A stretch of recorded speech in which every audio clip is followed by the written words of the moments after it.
bila mati anak Adam maka putus semua amalnya, ya enggak?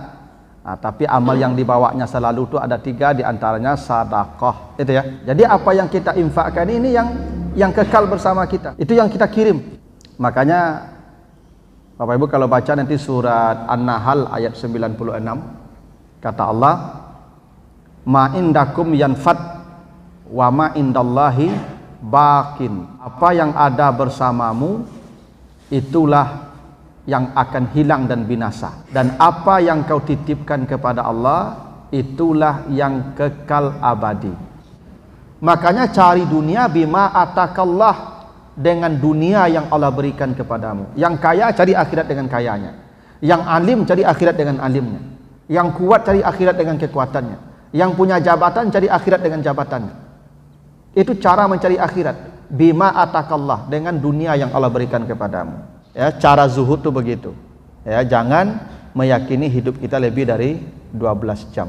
Makanya Pak, tahun baru, ya enggak? Tahun baru tiup trompet, pakai kembang api, ya itulah mereka. Kalau kita ikut, maka kita menjadi bagian dari mereka.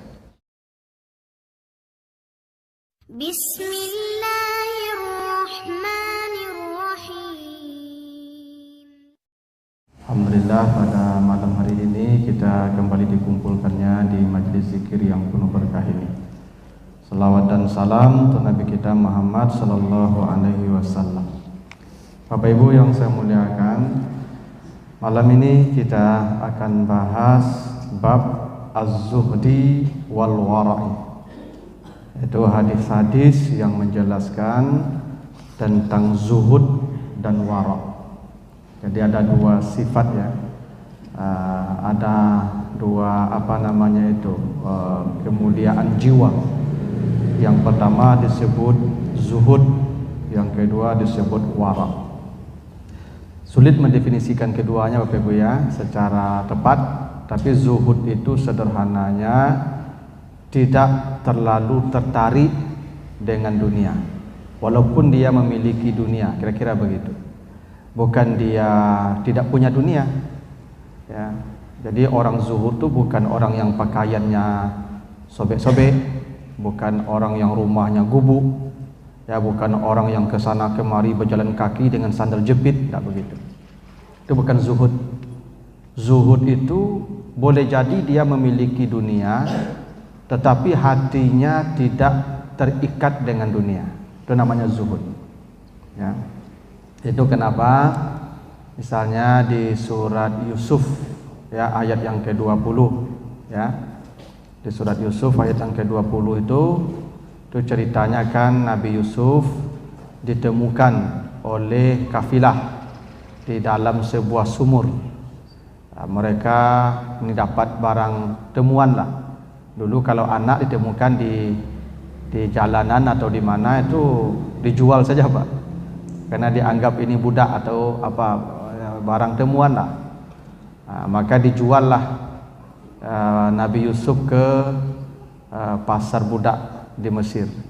Maka kata Allah, wasyarauhu bisamanim bakhsin darahim ma'dudah. Mereka menjual Yusuf dengan harga yang sangat murah, hanya beberapa dirham saja. Wa kanu fihi minaz zahidin, ada kata zahid di sana. Dan mereka penjual Yusuf itu termasuk orang-orang yang zuhud. Nah, jadi kata zuhud itu ada di situ Pak. Apa zuhud di situ artinya? Zuhud itu artinya orang yang tidak tertarik kepada sesuatu. Nah, kenapa mereka menjual Yusuf dengan harga murah? Padahal dia bisa menjual Yusuf dengan harga mahal, karena Yusuf itu gagah sekali. Ya, kalau ada orang dapat budak segagah itu bisa dijual mahal tuh Pak. Tapi mereka menjualnya dengan murah di pasar budak, karena kata Allah wa kanu fihi minaz zahidin. Karena mereka itu ya zuhud. Nah, zuhud di sana artinya tidak tertarik ke Yusuf. Kalau mereka tertarik tentu ya maka akan bertahan dengan komoditasnya dengan harga mahal. Jadi itu makna harfiahnya zuhud itu. Jadi zuhud itu orang yang punya dunia tapi hatinya tidak terikat dengan dunia. Kalau mau hilang, hilanglah. mau dicuri-curi lah. Ya, tentu dia tidak segampang itu pula melepaskan miliknya, Pak. Dia pelihara, dia jaga, dia kunci. Tapi kalau hilang, dia tidak akan menangisi apa yang hilang. Likaila ta'sau ala ma fatakum. Ya, apa yang hilang mereka tidak akan bersedih. Ya, wala tafrahu bima atakum, dan mereka pun tak akan gembira kalau ada yang datang ke mereka. Jadi orang zuhud tu, Pak, datang tak gembira, ya, hilang pun tak sedih. Nah, tu orang zuhud kira-kira begitu, Pak. Jadi hatinya tu tidak ada terkait dengan apa yang dia punya itu. Seperti tukang parkir lah, Pak. Tukang parkir tu asli zuhud, Pak. tukang parkir tu zuhud yang sejati tu, Pak. Datang mobil satu lapangan, Pak. Ya. Tapi kalau ada yang ngambil, tidak apa-apa, ambillah. Ya, karena dia tidak merasa dirinya pemilik, dan dia tidak apa juga dengan apa yang ada di dekat dia itu. Tidak mencintai apa yang ada di dekat dia itu. Nah, kira-kira itu artinya zuhud tu, Pak. Kadang-kadang ada orang tidak punya dunia, Pak. Hidupnya miskin, ya, rumahnya gubuk, tapi setiap hari merindukan kemewahan. Ya, setiap hari ya berharap kemegahan dunia. Itu tidak zuhud nama itu, Pak. Karena zuhud itu sebetulnya ada di hati, bukan pada bukan pada apa yang kita punya. Jadi bisa jadi orang zuhud itu pakai Alphardnya, Pak. Tapi zuhud dia. Kenapa? Karena hati tidak terkait dengan apa yang dia punya itu. Nah, itu. Ada orang punya sepeda, Pak, tapi cintanya Masya Allah. Nah, itu sederhananya makna zuhud. Kalau wara itu sederhananya artinya orang yang menjaga diri dari hal-hal yang mubah. Misalnya begini, Pak, makan batambu 3 kali. Boleh enggak, Pak, batambu itu? Boleh, tapi apa enggak warak namanya itu. Itu. Jadi yang warak itu, Pak, rasa malu yang tinggi. Jadi ini perkaranya mubah, Pak, tapi dia malu. Ya. Nah, orang yang punya rasa malu yang tinggi itu terhadap hal-hal yang mubah, itu namanya orang itu disebut dengan wara. Jadi apa ya? Makanya orang wara itu ya, jangankan hal-hal yang haram, ya, hal-hal yang subhat pun tidak akan dia sentuh. Itu sederhananya wara, dan ini sifat mulia, Pak, ya, zuhud dan wara. Nah, kita akan lihat beberapa hadis terkait dengan sifat zuhud dan wara ini. Pertama, hadis riwayat Bukhari, hadis dari Ibnu Umar. Ya. Kata Nabi, kun fid dunya ka'annaka gharibun wa au abiru sabilin. Ya. Jadi kata Nabi, jadilah kamu di dunia itu ya seolah-olah perantau, gharib. Nah, jadi kata Allah, jadilah kamu di dunia, hiduplah kamu di dunia ini ka'annaka gharibun, seperti orang asing, seperti perantau, au abiri sabilin, ya, atau orang yang melewati jalan, au abiru sabilin, atau orang yang melewati sebuah perjalanan.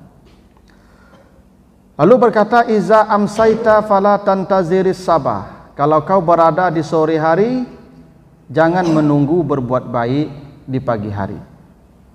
Fa iza asbahta fala tantaziril masa, bila kau berada di pagi hari, maka jangan menunggu berbuat baik di sore hari.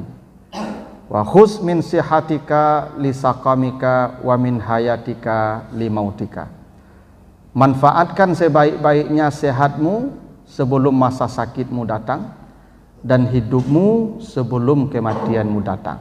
Nah, ini ya, sifat zuhud dan wara ini muncul dari hadis ini. Kata Nabi, kun fid dunya ka'annaka gharibun, hiduplah kamu di dunia seperti perantau. Nah, bagaimana perantau hidup, Pak?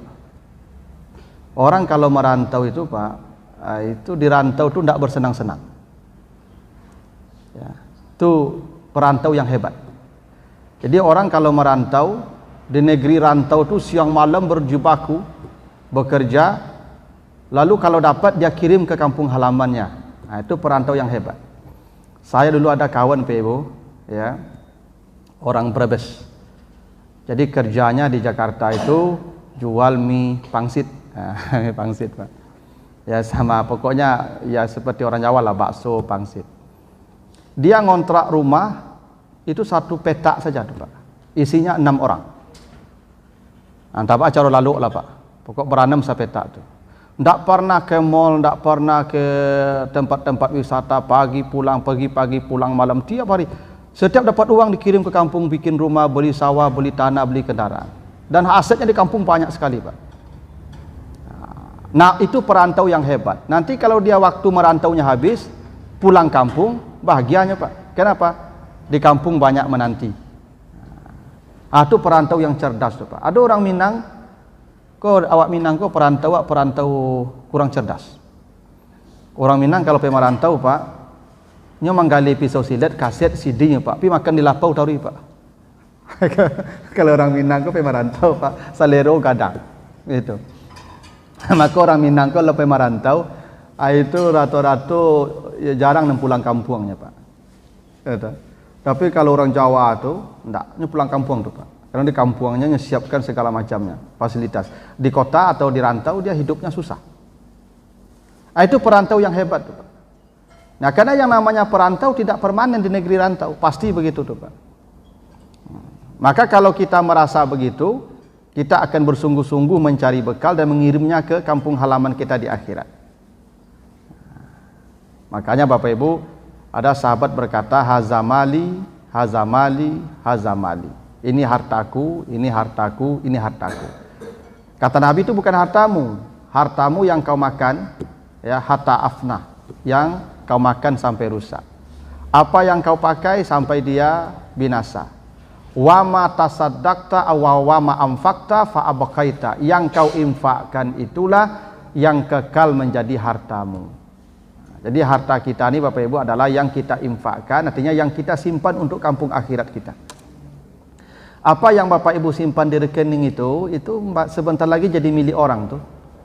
Kalau mati kita Pak langsung dibagi orang dan kita hanya dapat pertanyaan saja di akhirat. Gitu Pak. Yang punya kita kata Nabi, yang kau infakkan tuh, itu yang punyamu dan itu yang kau kirim ke kampung halamanmu. Makanya sebenarnya Pak, apa yang dicuri orang itu sebenarnya itu milik kita. Ya, karena kata Allah begitu ya di surat At-Taubah ayat 53 kalau saya tidak salah itu begitu.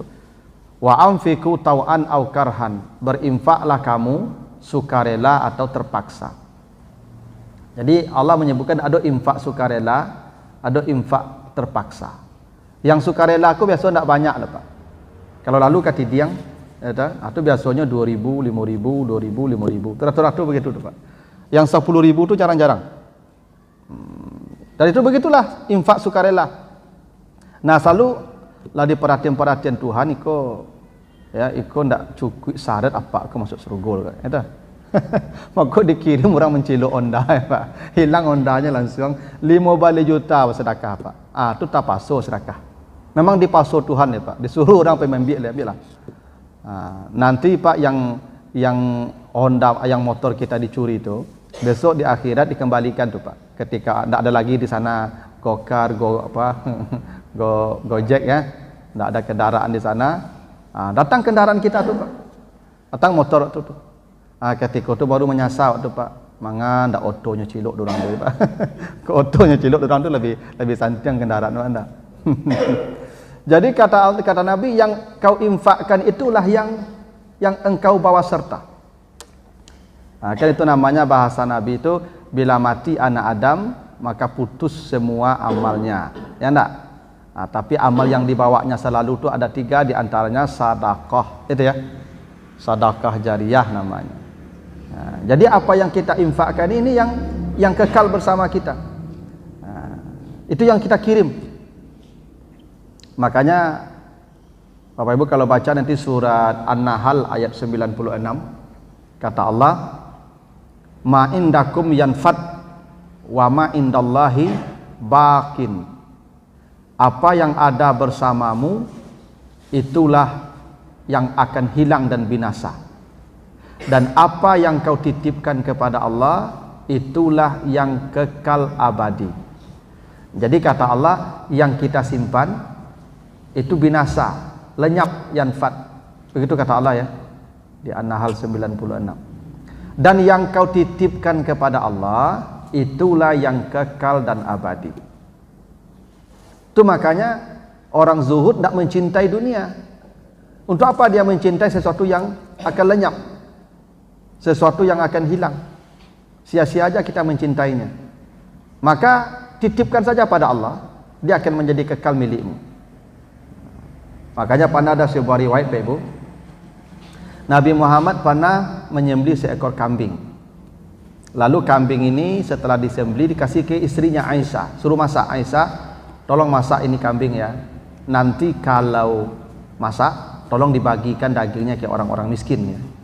Baiklah, kata Aisyah. Setelah dimasak, dibagi memang seperti perintah Nabi dibagi. Tapi oleh Aisyah disisakan satu potong, Pak, yang bagian kakinya. Dan Nabi itu kalau makan kambing, Pak, suka makan bagian kaki. Gitu ya.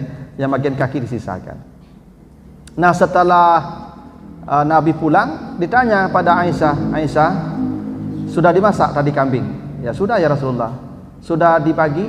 Sudah habis saya bagi ya Rasulullah. Tapi saya sisakan satu potong untukmu. Itu kata Aisyah begitu. Yang lain sudah habis saya bagi, yang satu potong ini saya tinggalkan, saya sisakan untukmu. Apa kata Nabi? Aisyah, yang kau katakan habis tadi itulah yang tinggal, dan yang kau katakan tinggal inilah yang habis. Nah, kira-kira gitu Pak bahasa Nabi. Yang kau katakan habis tadi itu yang tinggal. Kalau yang kau katakan habis yang sepotong ini yang tinggal, ini yang habis. Bahwa yang sepotong nanti saya makan, masuk ke dalam perut saya, dia jadi kotoran, keluar, habis sampai di situ. Yang dimakan orang itu ini kekal nih Pak. Yang di piring Pak tuh, ini kekal nih Pak. Ya, ya makanya zaman dulu Pak, ibu-ibu kalau Pak Wiri kan mbak bungkusan, ya Pak. Zaman dulu di kampung gua tekana Pak, ibu-ibu kalau Pak Wiri Pak nyoba bungkusan Pak. Isinya abu ubi, abu pelo, ya Pak. Atau apa namanya itu, lampuk atau tempat lampuk.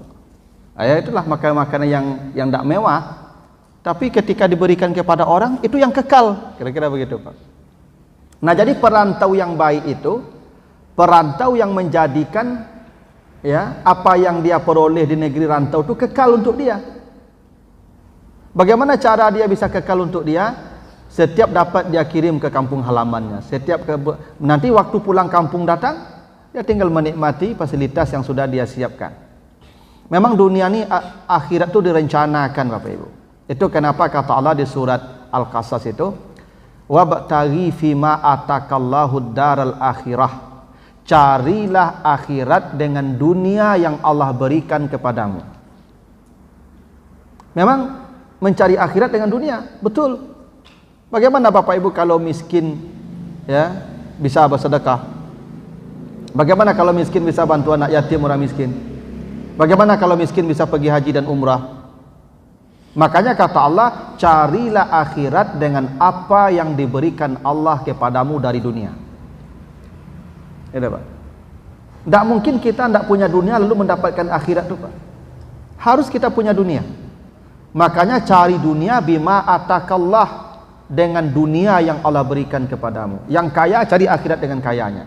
Yang alim cari akhirat dengan alimnya. Yang kuat cari akhirat dengan kekuatannya. Yang punya jabatan cari akhirat dengan jabatannya. Itu cara mencari akhirat. Bima atakallah, dengan dunia yang Allah berikan kepadamu. Nah, tapi bahasa Allah akhirat cari. Kalau akhirat kita dulu mencari, artinya akhirat tidak diperuntukkan untuk kita, tapi kita yang mencarinya. Tapi dunia, wala tansa nasibaka minad dunya, jangan lupakan bagianmu di dunia. Berarti bagianmu sudah dibagi Allah. Jadi dunia ini sudah dibagikan Allah. Kalau akhirat kita cari. Nah, karena itu kita yang menyiapkan akhirat kita masing-masing. Kalau dunia tidak disiapkan pun Allah sudah siapkan untuk kita. Insya Allah sampai mati rezeki kita sudah dicukupkan oleh Allah. Tapi akhirat tidak, akhirat kita yang mencarinya sendiri. Maka yang paling baik mencari akhirat itu apa yang kita dapatkan dari negeri rantau, bima atakallah, maka wabtaghi al akhirah, carilah akhirat dengan apa yang diberikan Allah kepadamu. Makanya Bapak Ibu, Masya Allah, saya tuh kadang ya iri orang-orang seperti yang membangun Masjid Al-Hakim tuh Pak, Masjid Mujahidin, ya, UPI, Baitur Rahmah itu kan, Masya Allah tuh Pak. Ya memang akhirat itu dicarinya dengan dunia yang dia peroleh. Ya Pak. Coba bayangkan Pak, yang membangun Al-Hakim kan sendiri orangnya Pak. Berapa banyak orang salat setiap hari, orang beribadah, orang ta'lim, orang masak i'tikaf, itu pahala. Memang begitu mencari akhirat dengan dunia yang diberikan Allah pada kita. Jangan dunia yang diberikan Allah itu untuk dunia. Ini yang perantau yang bodoh, perantau yang kurang cerdas. Perantau yang cerdas itu ketika Allah berikan kepadanya sesuatu, dia kirim ke negeri rantau, dia titipkan pada Allah. Itu yang hebat Pak. Dititipkannya kepada Allah, ya, apa yang diberikan kepadanya. Makanya kata Nabi tadi, jadilah kamu di dunia seperti perantau, ya, kun fid dunya ka'annaka gharibun, perantau. Yang namanya perantau Pak Ibu ndak abadi lah ya. Namanya perantau ndak selamanya Pak. Ada pepatah kan, sejauh-jauh tabang bangau nya balik ke kubangan balik, gitu dah. Orang merantau pasti balik ke kampung halaman. Itu prinsip perantau begitu. Kalau ndak balik ke kampung itu rantauan nama tu Pak, rantau Cino. Tak balik lah Pak. Ya, tapi ada di kampung istilahnya rantau embacang atau rantau kuini Pak. Rantau kuini. Rantau mangga kalau bahasa Jawanya Pak. Rantau kuini itu di kampung apa Pak? Barangkeknya kuini babungo, pulangnya kuini babuah. Jadi 2 hari Pak merantaunya Pak. Itu perantau yang terlalu cepat pula.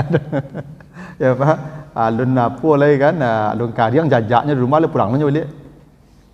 Itu perantau. Nah, atau kata Nabi, orang yang sedang melewati jalan abiru sabilin. Abiru sabilin. Bapak Ibu pai pulang kampung dari Jakarta, pulang kampung ke Padang. Tentu melewati daerah seperti Lampung, Palembang, Jambi. Enak Pak? Lalu apa berhenti sebentar di Palembang atau berhenti sebentar di Lahat lah, enak Pak? Ketika apa berhenti di Lahat tu mau ambil rumah Pak situ. Saya berhenti 2 jamnya. Ambil rumah Pak situ Pak? Oh enggak Pak. Namanya kita lewat berhenti saja sejenak. Enggak perlu pula bangun rumah mewah di tempat yang berhenti sebentar itu. Itu namanya abiru sabilin. Coba bayangkan Pak, dia tinggal di dunia ini paling 40 tahun, 50 tahun. Lalu dia bikin rumah harganya 1 triliun. Kemanganya tuh Pak. Ya, kalau kita lewat ya di sebuah perkampungan, kita mau lewat pulang kampung, lewat di sebuah tempat, paling cari sampai menjunjung sebentar Pak. Tampik menyanda, tampik bergolek sebentar. Itu berangkit oleh. Ya sama begitu dunia ini Pak. Ya. Makanya aneh kalau ada orang Pak Ibu membangun rumah sampai triliunan, sampai 500 miliar bangun rumah. Untuk apa tuh Pak? Untuk apa gunanya rumah sewa? Untuk dia tuh tidak ada gunanya tuh Pak. Tapi dia itu perantau yang tidak cerdas tadi. Itu orang yang lupa kalau dia sedang menyeberang dalam perjalanan. Dia berhenti sebentar, tapi dia bangun kemewahan di tempat pemberhentian itu. Padahal akan dia tinggalkan. Ambo singgah di Jambi sebentar Pak. Bumbek rumah itu mau berangkat ke Padang lepak tu rumah mau bangun tu Pak. Ya tinggal lah. Ya kira-kira begitu tu Pak. Ya.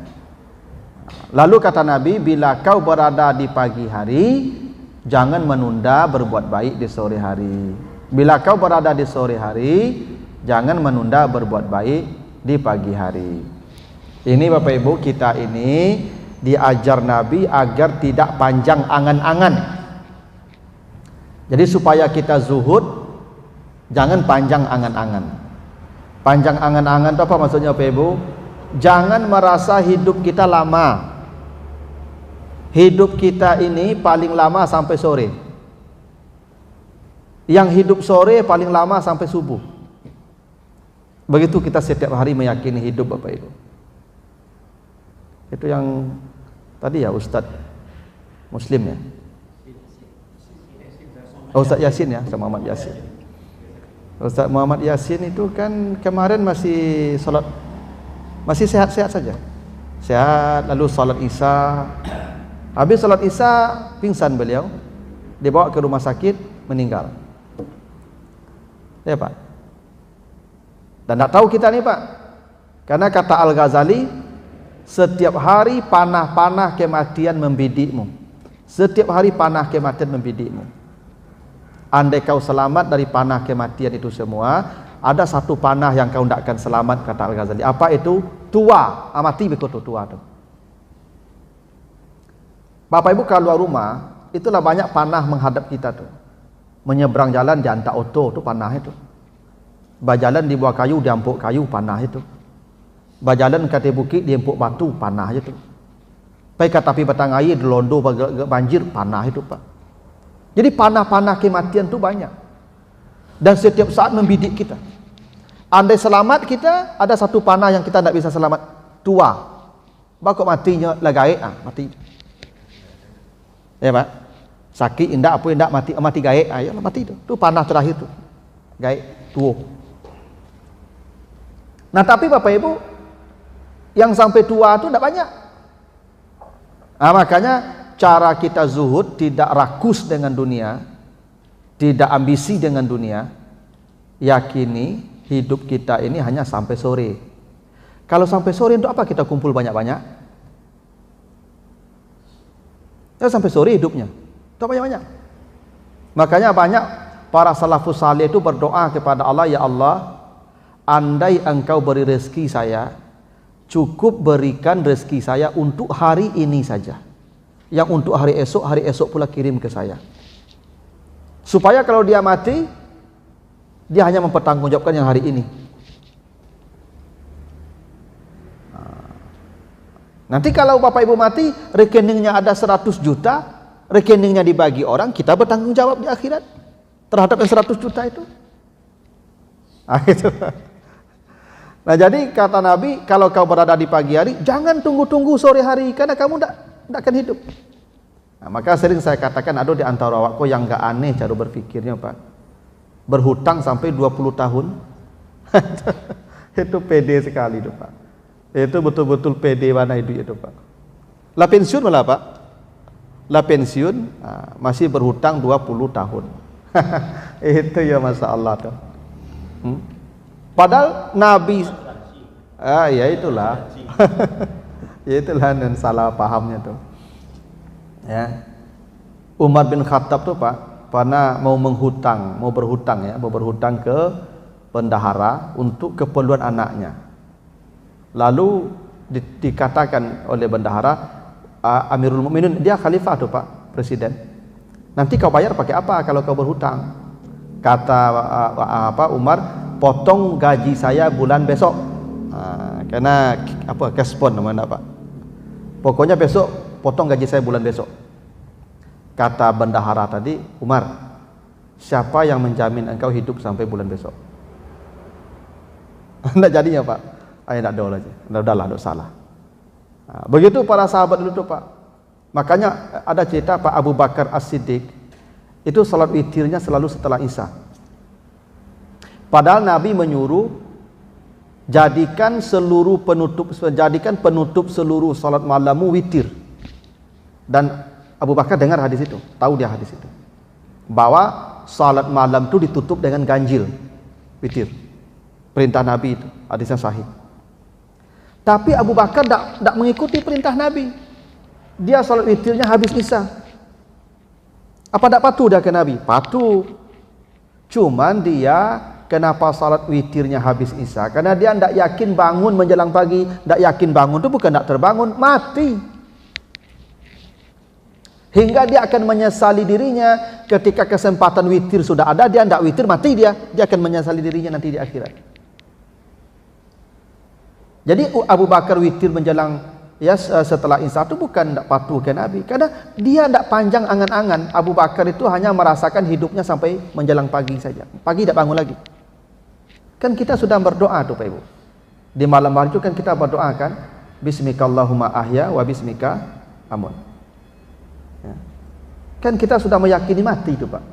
Itu kenapa percaya juga bangun di pagi hari. Ya. Kan kita sudah meyakini kita mati. Lalu kenapa percaya juga bangun? Makanya Bapak Ibu, ya, kalau kita berada di pagi hari, kata Nabi, jangan tunggu di sore hari berbuat baik. Apa yang bisa kita lakukan hari ini, pagi ini, kerjakan pagi ini. Kadang-kadang awak ini Pak, lataragak baca Quran, dah diambil Quran sanjo tu, beko lah atau besok lah atau beko lah jalan pagi aku sudah tahajud beko. Ndak, langsung baca. Karena belum tentu kau bangun pagi. Baca sekarang. Nah, ini Bapak-Ibu ya, keyakinan seperti inilah yang membuat kita zuhud dari dunia. Zuhud dari dunia itu artinya kita tidak akan rakus dengan dunia, tidak akan tergantung hati dengan dunia, karena hidup kita hanya sampai sore. Ya. Kita rakus dengan dunia itu karena merasa hidup kita panjang. Itu makanya kita rakus. Cobalah Bapak Ibu, kalau Bapak Ibu misalnya ya diberitahu ya matinya seminggu lagi, tiba pemberitahuan Pak, tiba sore Pak, apa mati hari Senin besok. Saya yakin Pak tidak akan mencari dunia lagi. Kenapa? Karena kita sudah tahu jadwal mati kita. Dunia bagi kita tidak penting, bahkan semuanya akan kita jual, kita berikan tuh.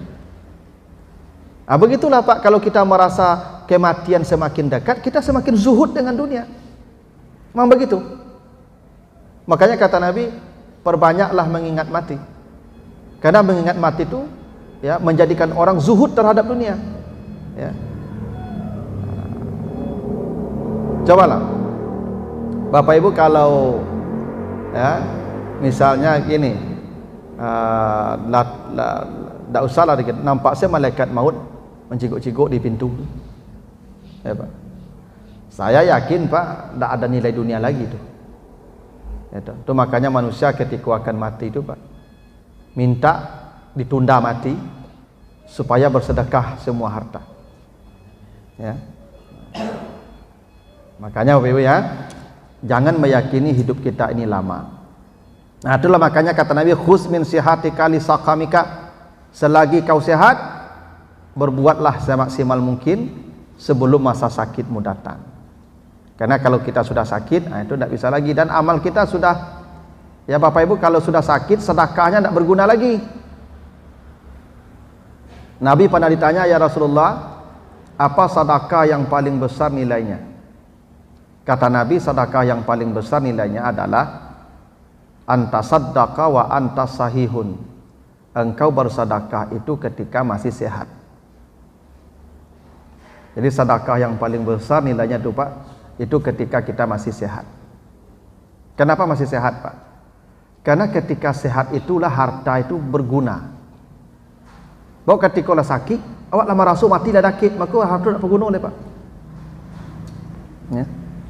Ketika awak lah sakit ke Pak, dengan harta tak berguna oleh Pak. Tak nampak guna harta ketika sakit le Pak.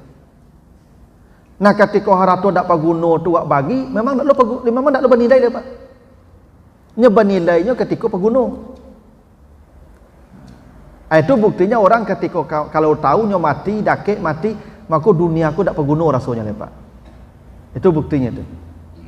Nah, itu makanya orang kalau merasa kematiannya sangat dekat, dia tidak akan mencintai dunia. Dia tidak akan rakus dengan dunia. Ya. Orang yang korupsi itu Pak tak takana mati gitu Pak. Kalau takana mati tak akan korupsi itu Pak. Doanya korupsi, duit sampai sore nya mah. Itu Pak. Nah, inilah jalan zuhud Bapak Ibu ya. Pertama, hiduplah seperti perantau. Yang perantau tidak akan abadi di negeri rantau, dan perantau yang hebat kirimlah yang didapatkan di negeri rantau ke kampung halaman. Saat pulang kampung kita akan bahagia. Atau jadi seperti orang yang melewati sebuah tempat menuju perjalanan ke kampung halamannya. Kalau dia singgah di satu tempat, dia tidak akan membangun kemegahan di tempat dia singgah itu. Itu pasti dia tinggalkan. Dan jangan meyakini hidup lebih dari 12 jam. Itu Pak, jangan meyakini hidup lebih dari 12 jam. Kalau berada di pagi hari, berarti kita yakini ini matahari terakhir yang kita lihat. matahari terbenam kita tidak melihatnya lagi. Bila melihat matahari terbenam, yakinilah ini malam terakhir kita hidup dan kita tidak akan melihat fajar terbit nanti. Begitulah kita setiap hari hidupnya, Pak. Karena kalau kita begitu, Pak, amal kita juga maksimal, Pak. Bukan hanya zuhud kita, tapi orang yang meyakini hidupnya pendek itu amalnya maksimal. Amalnya akan sungguh-sungguh. Orang malas beramal tuh, Pak, itu karena merasa matinya panjang, santai. Ambo tak kalau yakin ambo, Pak, kalau warga Villa Anggrek kok, Pak, dia tahu matinya masing-masing minggu kini, Pak, pengajian kok penuh langsung, Pak. Yakin ambo tuh, Pak. Kenapa? Karena mereka ingin berbuat maksimal. Kalau lah mati nih, lah pendek waktu hidup kau. Ya. Itu makanya apa-apa yang lah tua, yang lah pensiun, rajin ke masjid, Pak. Bapak-bapak yang tua-tua banyak ke masjid. Karena ini merasa dakik je mati, Pak. Ane muda-muda Pak, kok jarang ke masjid, Pak. Nyo panjang rasanya mati ni, Pak. Gitu. Jadi jangan heran Pak bangga kok mendengar ceramah dan gaek saya banyak di masjid itu. Hanya lah tahu juga mati, itu yo.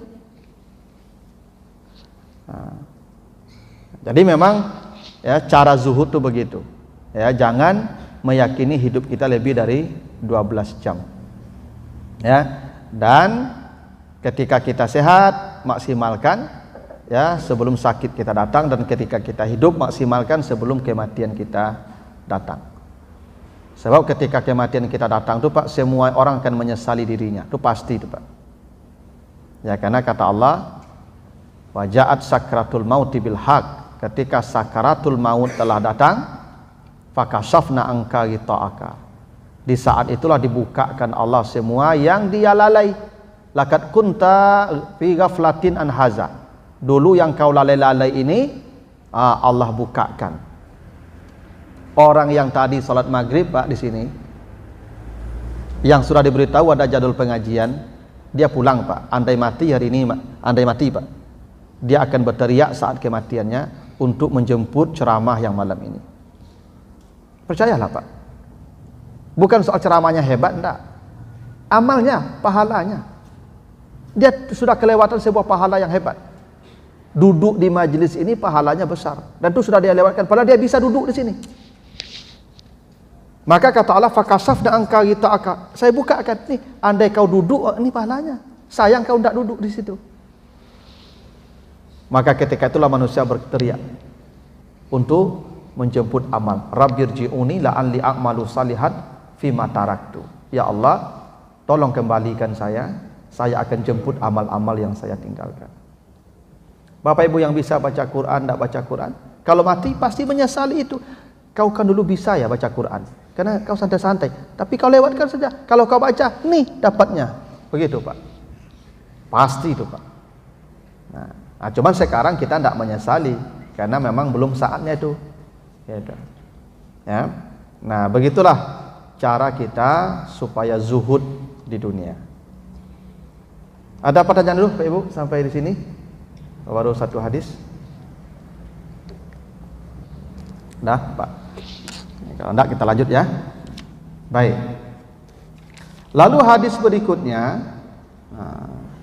hadis riwayat Abu Dawud dari Ibnu Umar ya. Kata Nabi, man tashabbaha biqaumin fahuwa minhum.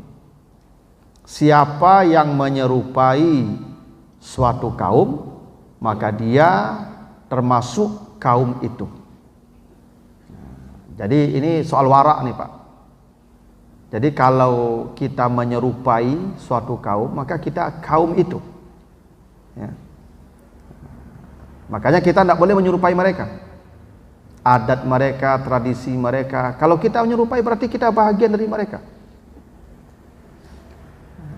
Misalnya kan ada pula tuh, Pak, pesta ulang tahun, ya, Pak.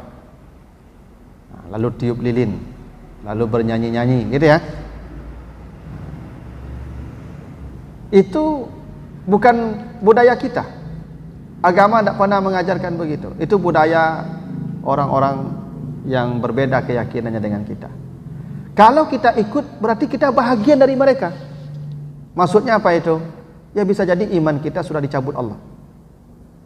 Karena kita sudah menjadi bahagian dari mereka, karena kita menyerupakan diri kita dengan mereka. Jadi kita tidak boleh sama dengan orang-orang yang tidak sama keyakinan kita. Itu kenapa Nabi ketika sampai di Madinah, apa kata Nabi? Cukur kumis kalian, panjangkan jenggot kalian.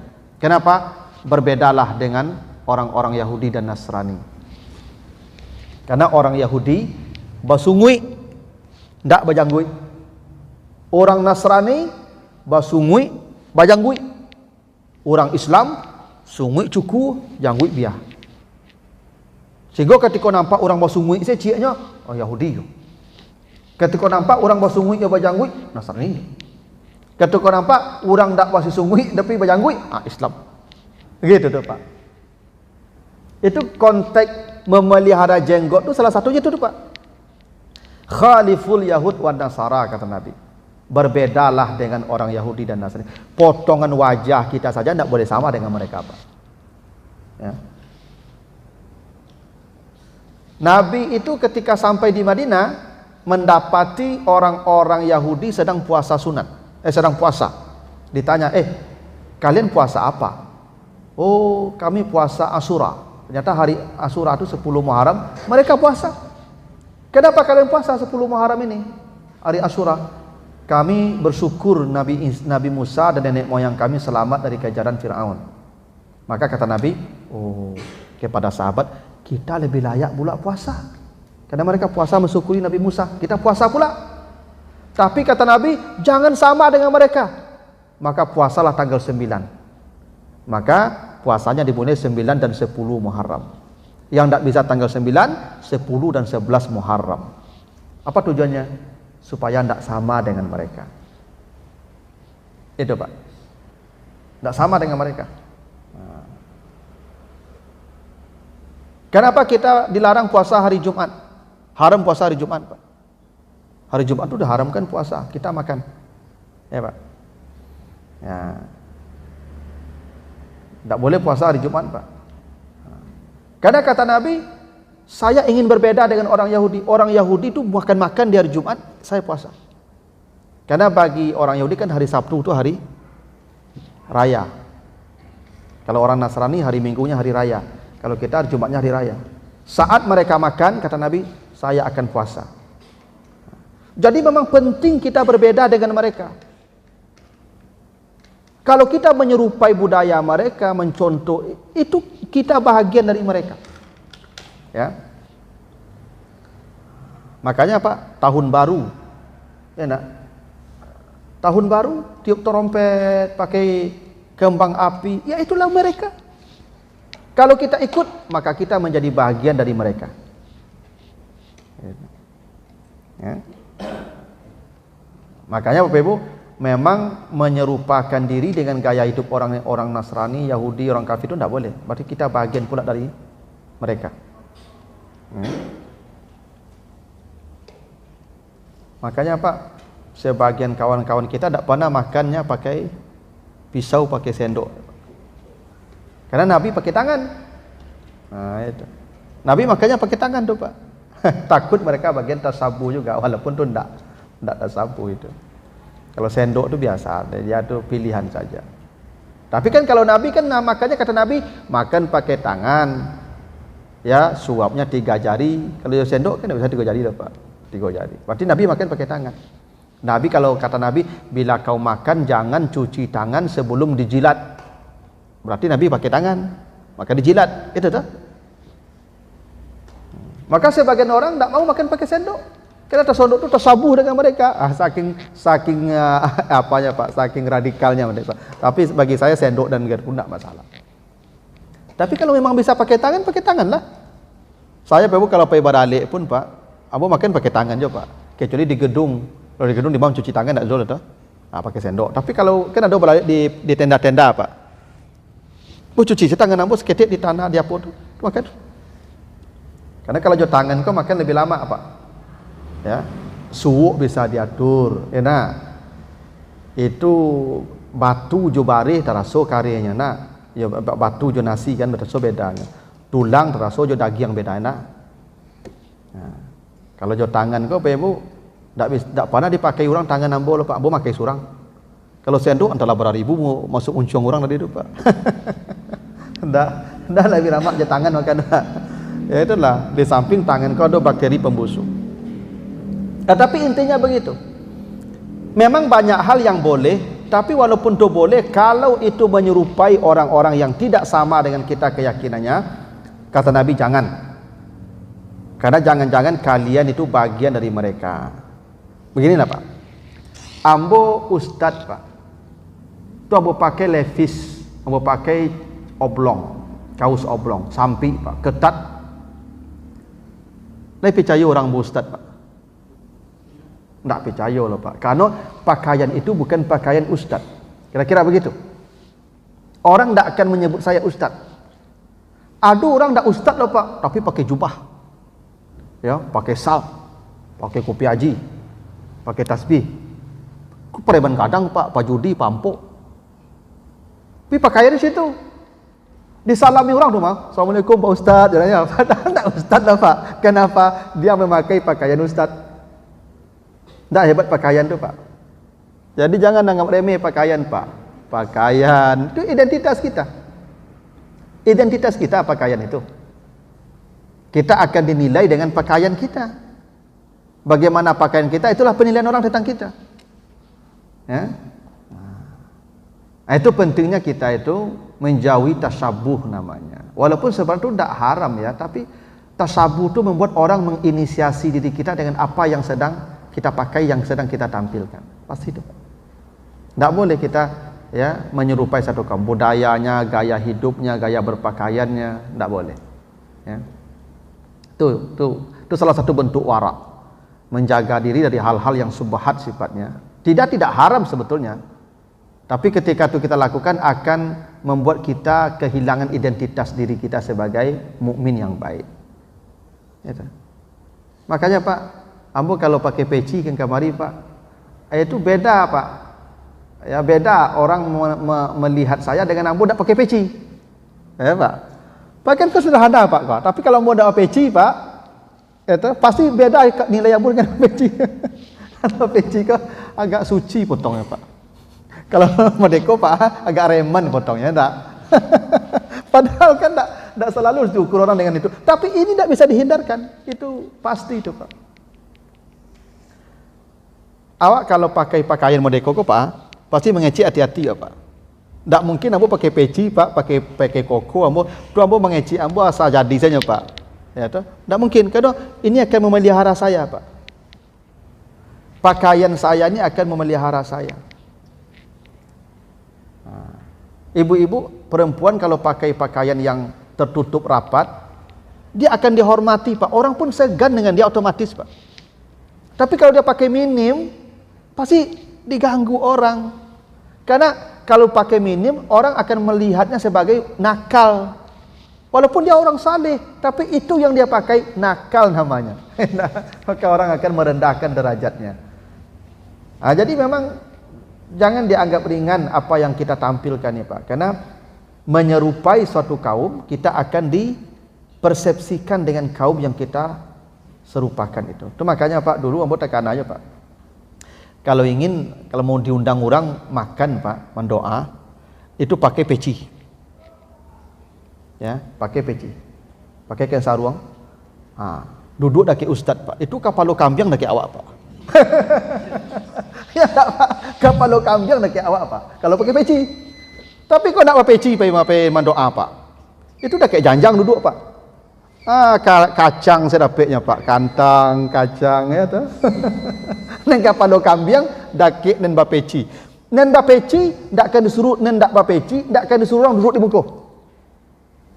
Ya, yang ndak bapeci tahu diri lu Paknya duduk daki janjang saya. Nen bapeci, nyoke di muka duduk. Ya, tapi risiko nen bapeci disuruh orang mendoa kau ndak tipu ustaz. Apa bapeci? Kau nak tipu lah ustaz Pak, langsung awak suruh orang peci. Sangka orang saleh.